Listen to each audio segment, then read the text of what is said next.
أعوذ بالله من الشيطان الرجيم من همزه ونفخه ونفثه بسم الله الرحمن الرحيم.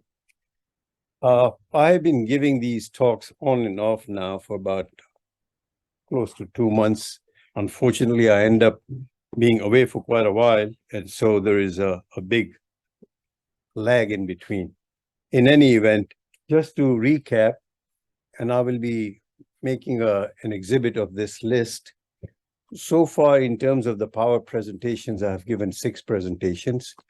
I started first with the subject of Allah subhanahu wa ta'ala, and I did 2 of those. The first one was Allah's uniqueness. The second was in 2 parts. Number 1 was Allah's attributes of perfection, Al-Asma'ul Husna. And the second part of that was further elaboration on some of his attributes, Ar-Rahman, Ar-Rahim, Al-Haq, and some more. The third and fourth presentations were on Quran, and the first of those 2 was on the Quran being revealed in Arabic, and there I emphasized the challenge that it poses primarily for non-Arab speaking Muslims, and I laid out a variety of stages through which one could move on to if they wish. The second of those talks on the Quran was comprising 4 subsets. 1, Muhammad, Prophet for all mankind, last of all prophets. 2, Quran, universal message, final stages of all revelation. 3, matters left unstated in the Quran and unspoken by the Prophet. And 4, controversy regards abrogation of Quranic ayat. And the third subject matter was man, and there I started with his creation and more, including the creation, birth, death, and recreation, resurrection.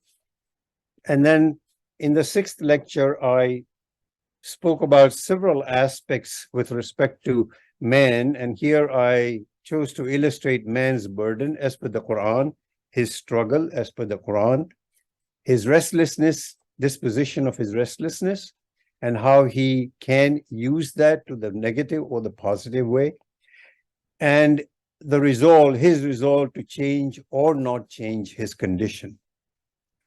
So these were the 6 presentations that I have so far given, and the reason for that was that there is the Quran, which is the medium. We also call it, of course, the guidance. And the guidance is from Allah subhanahu wa ta'ala, and the guidance is for man. The Quran is not about Allah subhanahu wa ta'ala, the Quran is about man. Allah ta'ala comes as an incident to it, but primarily the Quran, as far as the Quran is concerned, it is for man because it is the guidance. And so there is always this, Allah subhanahu wa ta'ala, the medium Quran, coming through, of course, the prophets, Prophet, in our case, the Prophet, peace be upon him, and it is for man. So now today what I'll do is I'll start with several talks, inshallah, if Allah wills, on the Quran itself, and then I'll move on to some on Allah subhanahu wa ta'ala, and then I'll go to man. Once I've done that, if Allah ta'ala gives me the will and the life to do that, it shouldn't take long. Then I'll start on some thematic subjects. Some of them may be controversial, some of them not, but then I'm assuming that we have an enlightened group here, so inshallah that should be okay. So today I'm going to start off with the Quran, and here the subject is going to be, again, it's in 4 parts. It shouldn't take long. Allah's command to recite the Quran calmly, distinctly, and thoughtfully. 2, his forbiddance of haste in Quran, Quranic recitation and reflection. 3, seeking protection from when reciting Quran. And 4, aim of Quranic narratives, that is the stories. Okay, so it sounds a lot, but it'll take very brief time because my aim in all the presentations is to render ourselves aware of what is out there and just leave room for reflection for individuals on that, because I'm not a scholar. I just try to bring out some things that kind of attract my attention, and I delve on it, and then I use my primary source and I bring it to you for whatever benefit may be. So I'll start with seek protection when reading the Quran. This is very simple, but very important. We may or may not begin the Quran by seeking or not seeking protection, but as per Quran, it is essential that we seek protection when reading the Quran. Indeed, you will notice that when we say A'udhu billahi minash shaitanir rajim, immediately after Allah subhanahu wa ta'ala's name is shaitan's name invoked. So there has to be a reason why that is. And that is because of the long-standing, ever since the Quran came down for Muslims, or even before that, this permission had been given to him to go ahead and mess up man. And so the first thing that becomes important is, no matter what we do, even if we start the Quran, we need to seek his protection. In Surah Al-Nahl, ayat 98, now, whenever you happen to read the Quran, seek refuge from Shaitan the accursed. Man is always, by virtue of his nature, prone to question the very validity of the moral standards that have been established through revelation. It has always been the case. He has been given his nature, he has been given the free will, and he has been given intellect. So he's prone to question. He is tempted to question the validity of anything, and in this case, the moral standards that are brought to him. And these moral standards, just like in Islam, are established through revelation. And for us, revelation is nothing but the Quran. So we need to seek protection, because this is our nature. We are going to question, and question always, the validity of this or that moral standards that are coming in to us from the Quran. And as such, the believer is called upon to seek, whenever he reads or meditates on this divine writ, the Quran, Allah's spiritual aid, that is his protection and refuge, against the whisperings of what the Quran describes as Shaitan the accursed. This is why when I start and I say A'udhu billahi minash shaitanir rajim, I add also the words min nafakhi, min hamazi, min nafakhi, min nafasi. The nafakhi is hissing through, let me see now. Yeah, these three items, one is hissing through tempting incantations, the waswasa that keeps on coming into your ear. Another one is inflating to the point of arrogance. He tries to influence you and inflate your ego to the point of overweening arrogance. And he pokes on you again and again and again to inspire evil thoughts, incite one against the other, backbite, and so on and so forth. This is his job. And our job is to seek protection.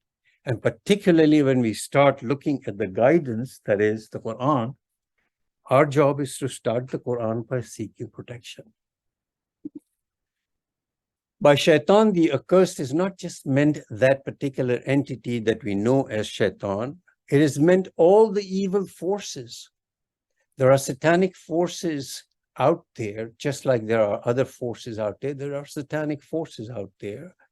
So all the evil forces, both within our own soul and within our social environment, because these evil forces tend to undermine our moral convictions and lead us away from Allah. So very briefly, this I urge you to do whenever we start the Quran, seek protection from the Shaitan, the accursed, with Allah Ta'ala. Okay. I'll go on to the next one, aim of Quranic narratives. The aim of Quranic narratives, bottom line, simple, very simple, is to teach man a moral lesson. In Surah Hud, ayat 49 in Surah Yusuf, ayat 102 in Surah Al Imran, ayat 44. These accounts, and I put those underlining and bold, these accounts of something that was beyond the reach of your perception. In Surah Hud, ayat 100, this account of the fate of those ancient communities. Al-Hud again, 120, and remember out of all accounts relating to earlier persons. So these accounts keep coming to us again and again in the Quran, some very briefly, some at length. The Quran does not intend to present stories as such, but uses them, or rather relevant parts of them, most of them it's just the parts of these, as illustrations of moral truths and as a means to strengthen the faith of the believer. This is the purpose of the narratives. These are not stories.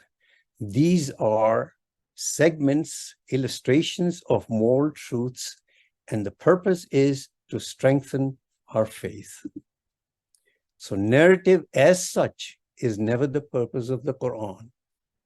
Never read the Quran saying, I'm going to read now the story of Yusuf.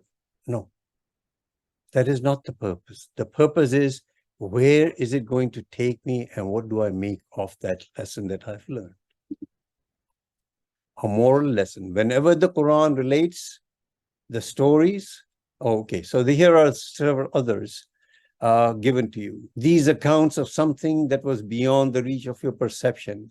The account of fate of those, I don't know whether I did that or not. I've just come back and my mind is not up to it. But in any event, the purpose of these ayats is whenever the Quran relates the stories of earlier prophets or alludes to ancient legends or to historical events that took place before the advent of Islam or during the lifetime of the Prophet, the Quranic aim is invariably a moral lesson. So I gave you here several instances of the Quran, and in that, again, the message is the same, a moral lesson. Very simple. You start a story, you find a segment of the story, a narrative in the Quran, stop for a second, ask yourself, do I find a moral lesson here or not? Most likely you will. If you don't, you need to delve some more. But that's all it's all about. And since one and the same event or even legend has usually many facets revealing as many more implications, the Quran reverts again and again to the same stories, but every time with a slight variation of stress on this or that aspect of the fundamental truths that underlie the Quranic revelation as a whole. When stating in the above ayat this of the accounts, the Quran alludes to the fact that only certain aspects of the relevant accounts and not the complete stories as such are being presented. Because there's a tendency for us to go to, well, what was the total story? Worry about it as a scholarship exercise, but as far as the Quran is concerned, at that particular instant, Allah subhanahu wa ta'ala chooses only to present you a certain select segment of that narrative. The purpose of this then, as always in the Quran, is illustrate an ethical principle or principles and man's varying reaction to the guidance which Allah offers mainly man directly through his prophets and indirectly through the observable phenomena of his creation. Thus, the purpose of all Quranic references to past historical or legendary events and the manner in which relevant stories are treated is ultimately an illustration of certain fundamental truths. The narrative as such remains condensed, indeed elliptic, omitting all that has no bearing on the points which the Quran means to bring out. This word elliptic, it's a word that I use quite frequently, and I use it as a matter of course, and it hurt me that many people might think of geometry because that's where elliptical is used. But elliptic, when we are using this word in speech or in writing, it expresses with extreme or excessive economy. Allah subhanahu wa ta'ala in the Quran many times gives you a very elliptic account. And that is, he just chooses a very strict economy of words. That particular message then is relieved of irrelevant matter. A lot of times in Quran, the ayat are quite elliptic. We need to realize that this is a particular style. He uses the economy of words. He doesn't talk about irrelevant matter. He talks about the relevant matter. So what I'm saying here, that the narrative as such remains condensed, indeed elliptic. It omits all that has no bearing on the points which the Quran means to bring out. If he, Allah subhanahu wa ta'ala, chooses to give you an elliptical message, don't go about saying, yeah, but this and that, and why is it this and that? This is as it is. If you understand it, that is good, well and good. If you don't understand it, seek some assistance. And at some point in time, you say, khalas, this is it. This has been given this style. He knows best. And if you do understand, you will marvel at the way the economy of words is used in the Quran. I will now go to the third aspect, at which I will deal in depth, some depth, and I urge your attention in it. I'm sure you're paying attention, but I urge your specific attention in it, because it shows how in very few, maybe in here two, brief expressions, Allah subhanahu wa ta'ala sends us this message. And what is the message? His command to recite the Quran calmly, distinctly, and thoughtfully, and his forbiddance of haste in Quranic recitation, reflection. So here is the first one in Surah Al-Muzammil, Ayat 4, part of the Ayat 4, وَرَتِّلِ الْقُرْآنَ تَرْتِيلًا. This above is a Quranic command. Rattil. It is an imperative form of the verb, ratala. So, rattil is command. وَرَتِّلِ الْقُرْآنَ تَرْتِيلًا. And recite the Quran, tartilan, calmly and distinctly, with your mind attuned to its meaning. I will take you step by step to reason out why this particular translation is being given to you here. And here you have two ayat, ayat Taha, Surah Taha, ayat 114, part of it, La ta'jal bil Quran, do not approach the Quran in haste. And Surah 75, ayat 16, La tuharrik bihi lisanaka litajala bihi. Do not move your tongue in haste, repeating the words of the revelation. These are Quranic forbiddances. The first was the command. These are forbiddances in terms of how we recite and reflect upon the Quran. Now, a little bit more on the Quranic forbiddances here. In ayat 114 of Surah 20, know then that Allah is sublimely exalted, the ultimate sovereign, the ultimate truth.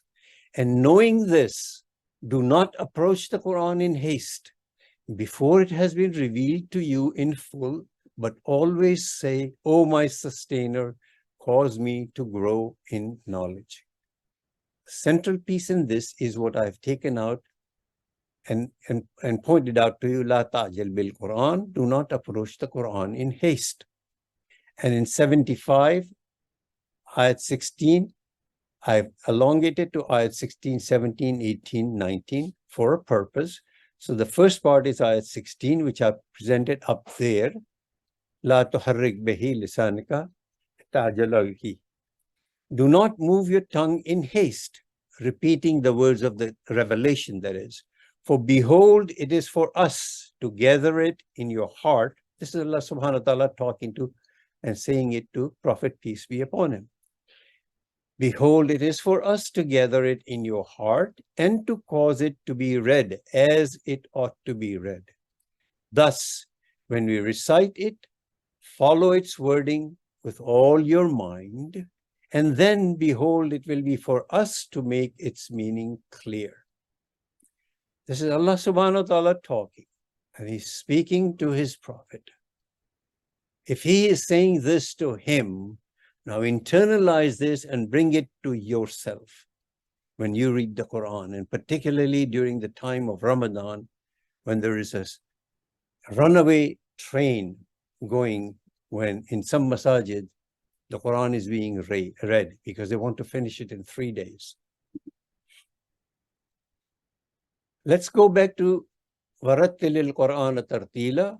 As I mentioned, the above is a Quranic command, and recite the Quran calmly and distinctly with your mind attuned to its meaning. Rattil is an imperative verb, as I said, a command that is best rendered recite. Tartilan is a verbal noun for which there is no adequate one-word translation in English. Primarily, the expression tartilan denotes putting something together distinctly in a well-arranged manner and without any haste. When that is applied to the recitation of a text, any text, it signifies a calm, measured utterance with thoughtful consideration of the meaning that's supposed to be brought out.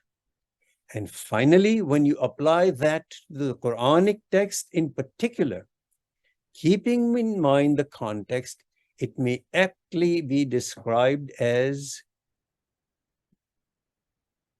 recite the Quran calmly, distinctly, with the mind attuned to its meaning. No haste, one word after another, and your mind attuned to its meaning. This is why I spent a whole lot of time in that particular presentation on Quran being revealed to us in Arabic, and our dilemma as a non-Arabic speaker, a Muslim, how shall I cope with that? Because here it says, tartilan, your mind attuned to its meaning. Now let's go back to the forbiddance. La tajil bil Quran. Now, and I'll repeat it again. Know then that Quran is sublimely exalted. Know that Allah is sublimely exalted, the ultimate sovereign, the ultimate truth. And knowing this, do not approach the Quran in haste before it has been revealed unto thee in full, but always say, O my sustainer, cause me to grow in knowledge. This last is important. Anyway, I'll come back to it in a minute. So although the above forbiddance of not approaching the Quran in haste was first addressed to the Prophet Muhammad, no doubt it applies to every person at all times. The idea underlying the above passage may be summed up thus. Since the Quran is the word of Allah, all its component parts, phrases, sentences, verses, and surahs, from one integral coordinated whole.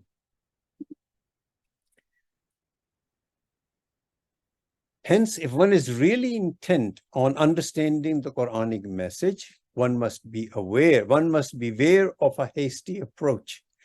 That is to say, of drawing hasty conclusions from isolated verses or sentences taken out of their context, but should rather allow whole of Quran be revealed to one's mind before attempting and become an immediate scholar to interpret single aspects of its messages. Hence, I believe that this is the likely thrust of the message that is expressed in the phrase, cause me to grow in knowledge, Rabbi zidni ilman, with which the above ayat ends. Why? Because here what we are saying, sustain me, sustainer, cause me to grow over a period of time, to grow in knowledge. You're not going to become fully knowledgeable in one night, 1 month, 1 year. This is a lifetime process. There is no haste. You have to understand the phrase, cause me to grow in knowledge, with which this ayat ends, is a progressive work in progress throughout your life. Surah Qiyamah, again, ayat 16, do not move your tongue in haste, a forbiddance. Now here I'm going to relate just 16, no, 3 other ayats that go with it. So ayat 16 was, move not your tongue in haste, repeating the words of revelation. I don't know if I see fully or not. Yeah, no, it doesn't come in here. Yeah, I'll do that here. No, it doesn't come in. Doesn't. Let me just.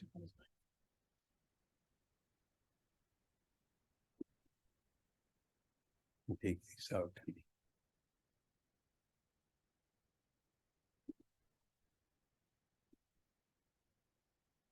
We'll go back to this. Okay. This first ayat 16. How do I get rid of this side story? These names all. How do I get rid? In the top, if you go on the top of it, the top left. Yeah. Click on the small one. Great. Okay. Thank you. So this ayat literally says, move not your tongue therewith so that you might hasten it. This it, behi, the pronoun he in behi undoubtedly refers to the contents of revelation.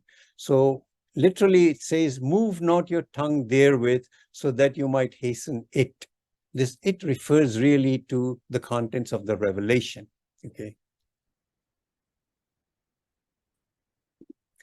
Then we have ayat 17. For behold, it is for us to gather it in your heart and to cause it to be read as it ought to be read. That is, it is for us to make you remember it and to cause it to be read with mind and heart. As pointed out above, the Quran can be understood only if it is read thoughtfully as one integral whole and not as a mere collection of more maxims, stories, or disjointed laws. Ayat 18 of Surah Muzammil goes on. Then when we recite it, follow its wording. When we follow its wording with all your mind. Literally, what it says is, and follow its recitation. That is, follow its message as expressed in words. Since it is Allah who reveals the Quran and bestows upon man the ability to understand it, He, Allah subhanahu wa ta'ala, attributes its recitation to Himself. And in ayat 19, and then behold, it will be for us to make its meaning clear. That is, if the Quran is read as it ought to be read, it becomes, as stressed by Muhammad Abdu, its own best commentary. This is why there have been scholars that have said, the Quran is all you need. In order to understand the Quran is all you need. If you wish to find out how it's brought into action, then go to the seerah. But Quran is all you need to understand the Quran. It is our inability, incapability through our life that we say, I have to go resort to this and this and that and that and that. But the Quran in itself is complete. Now, I am repeating again these 2 ayat. I'm not going to read it, but I have brought it back again. And to emphasize that those 4 ayats I just went through of Surah Al-Muzammil, in order to understand them more fully, we should read it side by side with the related passage in ayat 114 of Taha, which also I had dealt upon. Both these passages are, in the first instance, addressed to the Prophet, peace be upon him, who is said to have been afraid that he might forget some of the revealed words unless he repeated them at the very moment of revelation. but both have also a wider import in as much as they apply to every believer who studies or listens to the Quran. So in 21:14, we are told not to draw hasty and therefore potentially erroneous conclusions from isolated verses or statements in the Quran, since only the study of the whole of its message can give us a correct insight. And this is why 21:14 ends thus: always say, "O my sustainer, cause me to grow." That is, over time, as I continue my study of the whole message of the Quran in knowledge. And in 75:16 through 19 passage, the Quran lays stress on the need to imbibe the divine writ slowly and patiently, to give full thought to the meaning of every word and phrase, and to avoid the kind of haste which is indistinguishable from mechanical glibness. Such haste also induces the person who reads, recites, or listens to the Quran to remain satisfied with the mere beautiful sound of the Quranic language without understanding or even paying adequate attention to its message. If you have some time, I would like to go and give the next presentation, which is going to take only 15 minutes. Go ahead. طيب. So we'll skip this. This small presentation is an illustration of self-explanatory Quranic ayat. There are several ayats, indeed quite a few ayats, that come in and you're reading it. And if you're not an Arabic person who knows Arabic fully and you go to the recitation of your choice that hopefully you have selected carefully, and you're stunned, you're absolutely taken aback. Because once you read a good translation and then you go back and say, how are these words conjoined in the Quran? You are stunned because you, a novice, has understood what this ayat says. And it blows your mind.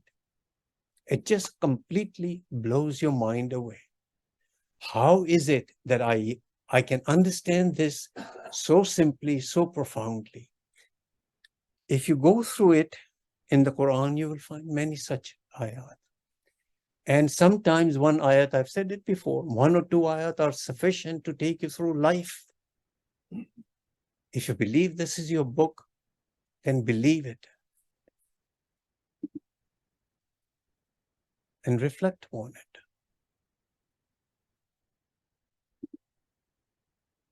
So, the self-explanatory ayat of the Quran need, for all intent and purpose, no detailed interpretations. They are so readily illuminating and yet so comprehensive and profound. I will bring here to your attention 6 ayat, 151 to 153 in Surah Al-Baqarah and 155 through 157. And these illustrate what I just said.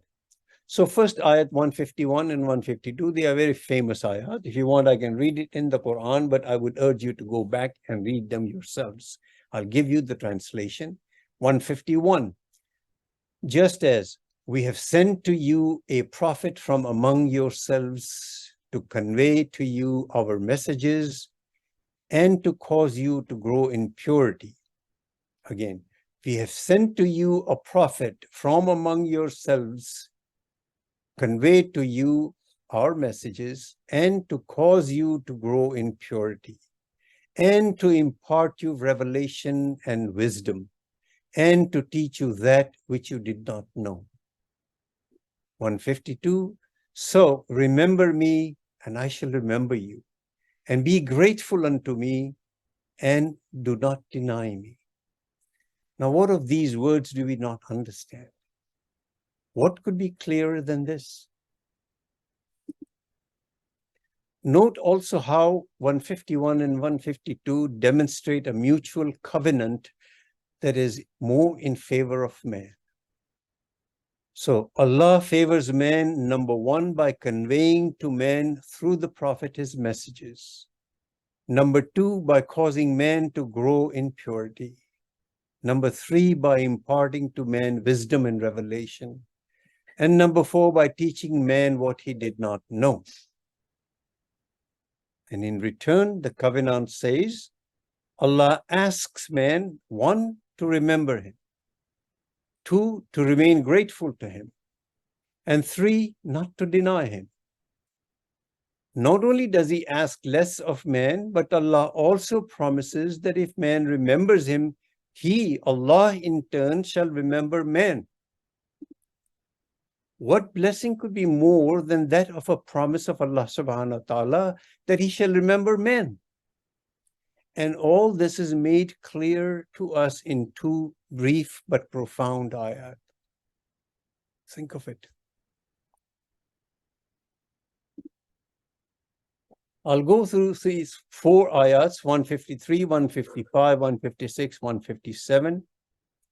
O you who have attained to faith, that is, Ya ayyuhallazina amanu, believers, seek aid in steadfast patience and prayer. For behold, Allah is with those who are patient in adversity. 155, and most certainly shall we try you by means of danger and hunger and loss of worldly good, of lives and of labor's fruits. But give glad tidings unto those who are patient in adversity.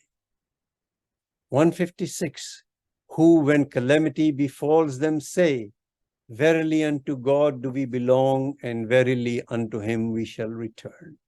And 157, it is they upon whom their sustainers' blessings and grace are bestowed, and it is they who are on the right path. These ayats provide the utmost wisdom imparted to enable us going through our lives.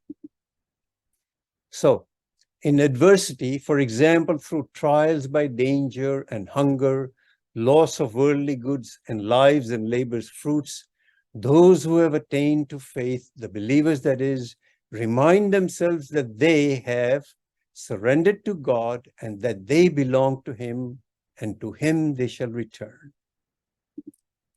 This reminder stays with them throughout their worldly life, through calamities small and large. The element of patience that sustains them through all the adversity that they are confronted with becomes their anchor, since they are promised that Allah is with those who are patient, that it is they upon whom their sustainers' blessings and grace are bestowed, and that it is they who are on the right path.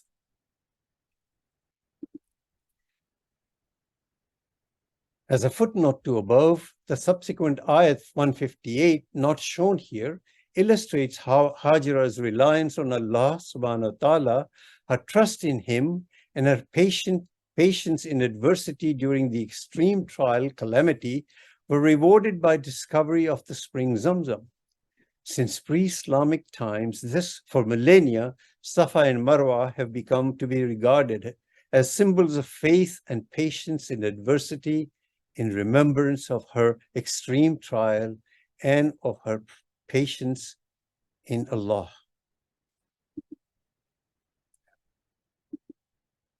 I don't know how I'm not getting this.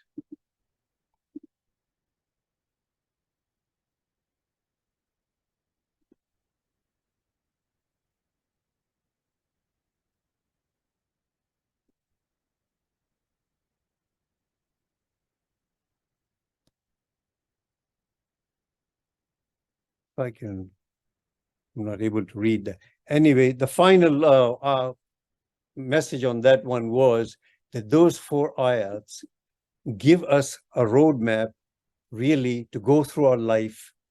And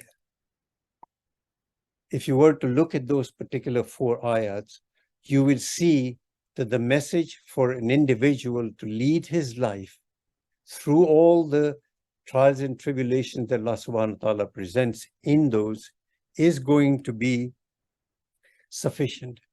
I will end it here and ask Brother Mahmoud to do his dua that he does always. اللهم صل وسلم وبارك على سيدنا محمد وعلى آله وصحبه. اللهم اهدنا فيمن هديت وعافنا فيمن عافيت وتولنا فيمن توليت وبارك اللهم لنا فيما أعطيت وقنا واصرف عنا شر ما قضيت فإنك يا ربنا تقضي بالحق ولا يقضى عليك. اللهم ادخلنا برحمتك في عبادك الصالحين. اللهم اخرجنا من ظلمات الجهل والوهم إلى نور العلم. اللهم علمنا ما ينفعنا وانفعنا بما علمتنا وزدنا علما. اللهم اجعلنا ممن يستمعون القول فيتبعون أحسنه. اللهم اكفنا بحلالك عن حرامك وبطاعتك عن معصيتك وبفضلك عمن سواك. اللهم بفضلك ورحمتك على كلمة الحق والدين. اللهم انصر الإسلام وعز المسلمين يا أكرم الأكرمين. Oh Allah, spread your mercy upon us, shower us with your blessings, increase our knowledge, grant us forgiveness, and reward us with the company of the prophets in the Firdaus al-A'la. Oh Allah, forgive our parents and all our friends and relatives who have passed away. Oh Allah, make their graves guarded from heaven and grant them the Firdaus al-A'la. Oh Allah, we have many of our friends and relatives who are sick. We have our son Ma'raj, our daughter Aisha Wani, the wife of our brother Anis. Oh Allah, grant to all of them full and speedy recovery. Oh Allah, guide our children, protect them and make them righteous. Oh Allah, we seek from you all of the good, whether we know it or we don't. And we seek your refuge from all evil, whether we know it or we don't. Oh Allah, we ask you every name you have elected for yourself, that none of us leave this gathering, but his pains have been relieved, his worries have been removed, his debts have been paid, his weaknesses have been concealed, his sins have been forgiven, and his needs have been fulfilled. Subhanallah wa bihamdih, عدد خلقه ورضا نفسه وزنة عرشه ومداد كلماته. Subhanallah wa bihamdih, عدد خلقه ورضا نفسه وزنة عرشه ومداد كلماته. سبحان الله وبحمده عدد خلقه ورضا نفسه وزنة عرشه ومداد كلماته. والعصر إن الإنسان لفي خسر إلا الذين آمنوا وعملوا الصالحات وتواصوا بالحق وتواصوا بالصبر. وآخر دعوانا أن الحمد لله رب العالمين والصلاة والسلام على خير المرسلين. اللهم صل وسلم وبارك على سيدنا محمد وعلى آله وصحبه والسلام عليكم ورحمة الله وبركاته.